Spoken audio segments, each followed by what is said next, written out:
Oi, gente, vamos começar aqui uma nova aula sobre os princípios da administração pública e agora para falar especificamente do rol de princípios do artigo 37 da Constituição, começando pelo princípio da legalidade. De maneira muito simples, legalidade indica a harmonia de uma situação, de um estado ou de um comportamento, uma ação, com o ordenamento jurídico. Então, legalidade é essa relação de harmônica, não é? Essa relação de harmonia do comportamento ou de uma situação com o direito positivo, tá certo? No Estado de Direito, a legalidade se expandiu. A legalidade passou a atingir não apenas os particulares, mas todo e qualquer agente público, inclusive os agentes políticos. Isso parece óbvio, mas na prática nem sempre é assim. Na prática, muitas vezes, o que nós verificamos é que alguns agentes políticos tentam escapar da legalidade, seja criando privilégios ou regras indevidas para não observar as regras gerais, seja mesmo por estratégias ilícitas de descumprimento do ordenamento jurídico. Então, ainda hoje, nós vivemos uma luta para acabar com essa situação de direito dual, com essa situação de um direito que se aplica de diferentes maneiras para diferentes grupos de pessoas. No nosso Estado de Direito, a legalidade vale para todos. Além disso, nós precisamos entender que a legalidade, num modelo democrático, serve como um instrumento comunicativo. A legalidade, na verdade, permite que o povo transmita as suas vontades aos agentes públicos, que formam, na verdade, o Estado. Então vejam que interessante. Por meio da legalidade, o povo elege seus representantes, os representantes elaboram leis com mandamentos mais ou menos abertos, mais ou menos específicos, que guiam não só a vida da coletividade, mas também a vida do Estado e dos agentes públicos. Então vejam, por meio desses mandamentos, por meio da lei e da exigência de legalidade, garante-se que a vontade do povo venha a ser devidamente transmitida para os agentes públicos, para aquelas pessoas que operam o Estado. É por isso que eu digo muitas vezes que a legalidade é um instrumento comunicativo dentro do modelo democrático, tá bom? Vejam, na prática, porém, existem algumas distorções. Nós sabemos que o processo legislativo nem sempre é desenvolvido de acordo com as vontades do povo. Na verdade, existem distorções derivadas de influências econômicas, de lobbies, de influências religiosas ou até mesmo de desejos e preferências pessoais dos agentes políticos. Então, nem sempre o processo legislativo acaba funcionando devidamente. Na prática, isso nos revela que aquilo que é colocado na lei nem sempre é o desejado pela legislação. E por isso que hoje é muito importante diferenciar legalidade de legitimidade. Legitimidade indica uma situação de aceitação, de responsividade da legislação, do direito aos anseios da população. No entanto, por conta dessas distorções que eu mencionei, nem sempre o direito positivo construído pelos legisladores, pelos representantes do povo, reflete essas aspirações do povo. E por isso, nós concluímos que a legalidade nem sempre equivale à legitimidade.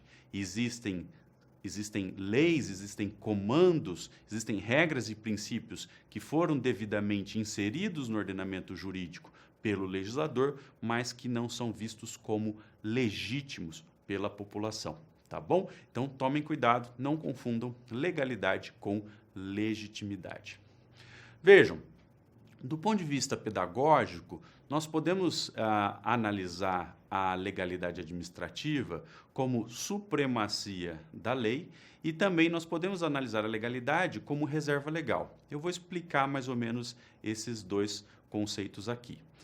Cabe à administração pública, de maneira geral, como uma criação do povo, não é? Agir, executar as suas tarefas à luz do ordenamento jurídico. A administração pública não pode agir contra o ordenamento jurídico, tá certo? Por quê? Porque a administração nada mais é que uma faceta do Estado. E o Estado, de acordo com a nossa Constituição, é criado pelo povo, é sustentado pelo povo e deve agir em benefício do nosso povo, tá bom? Isso significa que a administração pública, como faceta do Estado, necessita observar aquilo que determina o ordenamento jurídico construído pelo legislador. Isso não significa que a administração, na prática, só possa fazer aquilo que está detalhado, aquilo que está escrito no texto normativo, no texto legislativo, tá bom? Muita gente acaba confundindo isso. Quando se diz que a administração deve agir de acordo com o direito, muitas pessoas acabam interpretando a partir daí que a administração só pode fazer aquilo que esteja detalhado, escrito, pormenorizado no texto da lei. Não é bem assim, daqui a pouco eu explico isso, tá bom? Por hora, o que a gente precisa entender é que essa relação de legalidade, essa relação de respeito que a administração deve ao ordenamento jurídico, desenvolve-se em várias camadas. A legalidade, para ser verificada num caso concreto, exige que nós passemos por várias camadas de normas jurídicas. Então, em primeiro lugar, nós vamos verificar se o agente público age de acordo com as normativas internas daquele seu órgão ou da entidade a qual ele está vinculado. Em um segundo momento, nós vamos verificar se ele age de acordo com o que diz a lei ordinária, a lei complementar e assim por diante. Em terceiro lugar, é preciso fazer uma análise de legalidade como constitucionalidade, ou seja, analisar o comportamento diante das normas constitucionais, não é? Constituições estaduais, Constituição da República e até mesmo das leis orgânicas, que são as constituições municipais, não é? Numa camada ainda superior, nós podemos falar de convencionalidade do comportamento do agente público, ou seja, a relação desse comportamento com os tratados, né, os tratados firmados pelo Brasil.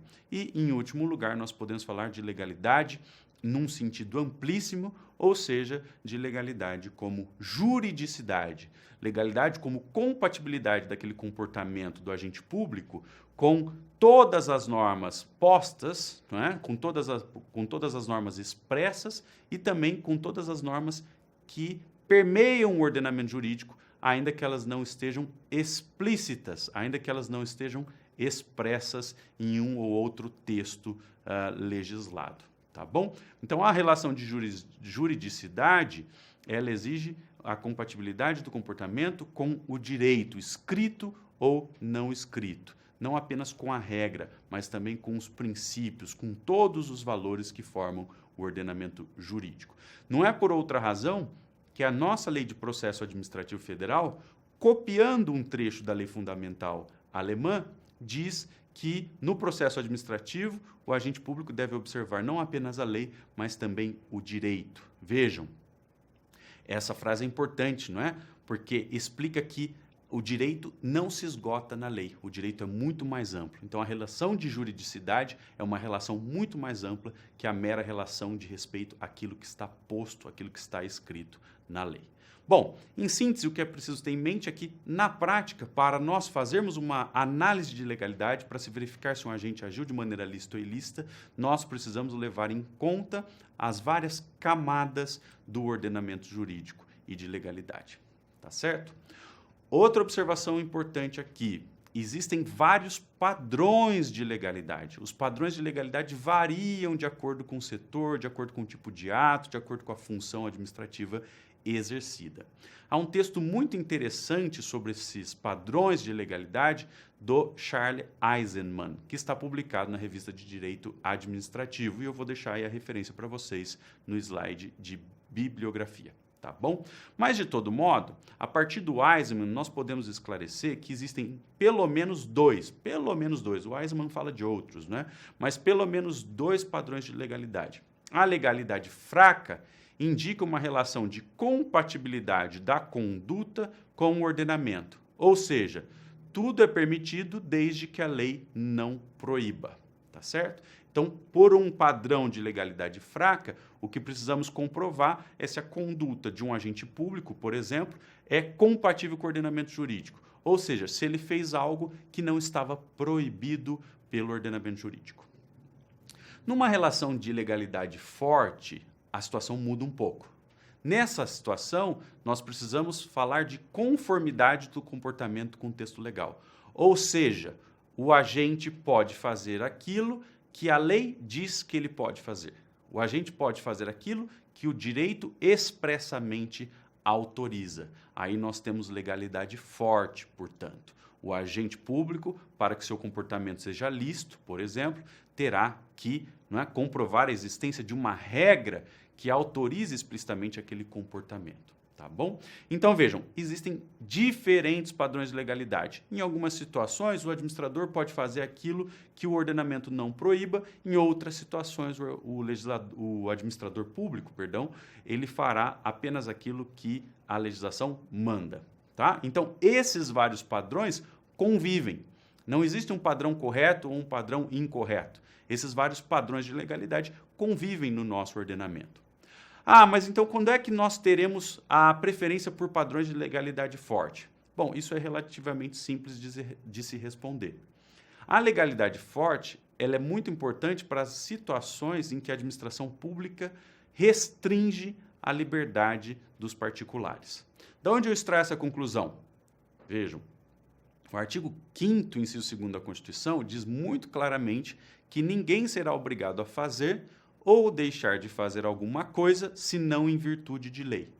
Ora, se ninguém será obrigado a fazer ou deixar de fazer alguma coisa, senão em virtude de lei, isso significa que, para que a administração pública obrigue alguém a fazer algo, para que a administração restrinja a liberdade de um indivíduo, ela precisa de uma autorização em lei, de uma autorização do legislador. Então, do artigo 5º, inciso 2º, nós extraímos uma reserva legal geral para ações restritivas do Estado. O Estado, portanto, não pode sancionar alguém sem que uma lei, sem que uma lei preveja o que é infração e a respectiva sanção, principalmente nas relações de polícia, nas relações contratuais, tá certo? O Estado não pode retirar a propriedade de alguém por desapropriação sem que aquela hipótese de apropriação esteja na Constituição ou prevista numa lei. Todas as ações restritivas sobre o patrimônio, sobre a liberdade de locomoção, sobre a liberdade de manifestação, todo tipo de restrição imposta pela administração deve estar pautada na lei. E, portanto, aí nós temos legalidade forte. Vejam que, para além do direito administrativo, todos os outros ramos jurídicos que são muito interventivos na liberdade ou na propriedade, pautam-se na legalidade forte. É o caso do direito tributário, que influencia, ou melhor, que interfere no patrimônio dos cidadãos.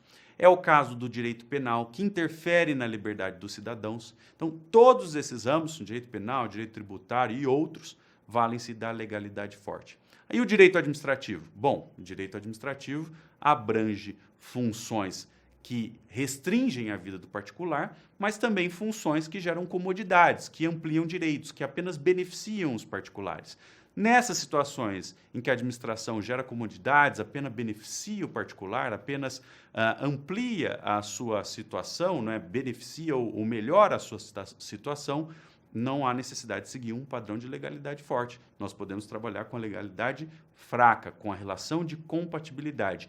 E disso se conclui, portanto, que nessas situações a administração pode fazer coisas, pode desenvolver comportamentos, ainda que ele não esteja detalhado, pormenorizado na lei, tá bom? Então, para a administração pública, nós temos padrões de legalidade forte e padrões de legalidade fraca, dependendo da função exercida. Para fechar essa aula, vamos falar um pouquinho de derivações do princípio da legalidade. Eu coloquei aqui apenas 3 exemplos de subprincípios que decorrem da legalidade administrativa. Nós podemos falar do subprincípio da tutela ou supervisão, que os entes da administração direta, como uma secretaria, um ministério, exercem sobre os entes da administração indireta, como as autarquias, as empresas estatais e assim por diante. Então vejam, os ministérios, as secretarias lá da administração direta zelam para que os entes especializados da administração indireta exerçam suas funções adequadamente, respeitem normas orçamentárias, respeitem as suas finalidades e assim por diante. Outra coisa, a legalidade acaba resultando no subprincípio da autotutela, pelo qual a administração pública pode rever seus atos de ofício independentemente de uma manifestação judicial prévia. Então, vejam, a administração não precisa ir até o judiciário para anular um ato que está ou que é considerado ilegal. A administração não precisa ir ao judiciário para revogar um ato que se mostra contrário ao interesse público, para corrigir um vício de um determinado ato administrativo, para revisar uma sanção administrativa que foi considerada inadequada. Então, vejam, tudo isso decorre do subprincípio da autotutela, né? Autotutela fundamenta o poder de anulação, poder de revogação, poder de revisão de sanções, poder de convalidação, tudo isso está ligado à autotutela e ao dever de administração pública restaurar a legalidade. Em terceiro lugar, desse princípio, nós também extraímos a presunção relativa de legalidade e de veracidade. Essa presunção é relativa, ela admite prova em contrário, não é?